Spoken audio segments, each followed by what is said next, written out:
ಅಗಸ್ತ್ಯ ಅಷ್ಟಮ ವಿಷನ್ ವಿದ್ಯಾರ್ಥಿಗಳಿಗಾಗಿ ಭೃಗುನಂದಿ ನಾಡಿ ಪ್ರಕಾರ ಜೀವಾತ್ಮ ಸಂಯೋಗ.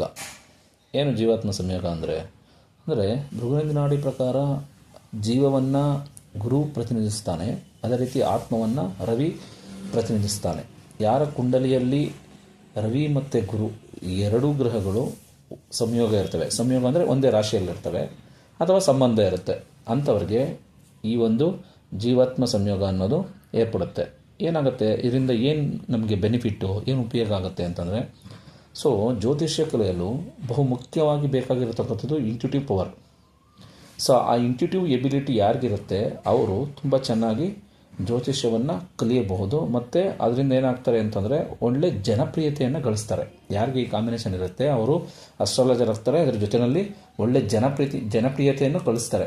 ಮತ್ತು ಇನ್ನೊಂದೇನೆಂದರೆ, ಯಾರು ಜ್ಯೋತಿಷ್ಯಗಳು ಈಗಾಗಲೇ ಜನಪ್ರಿಯತೆಯನ್ನು ಗಳಿಸಿದರೆ ಅವರ ಜಾತಕದಲ್ಲಿ ಖಂಡಿತವಾಗಿಯೂ ಈ ಗುರು ಮತ್ತು ರವಿಯ ಸಂಬಂಧ ಇದ್ದೇ ಇರುತ್ತೆ.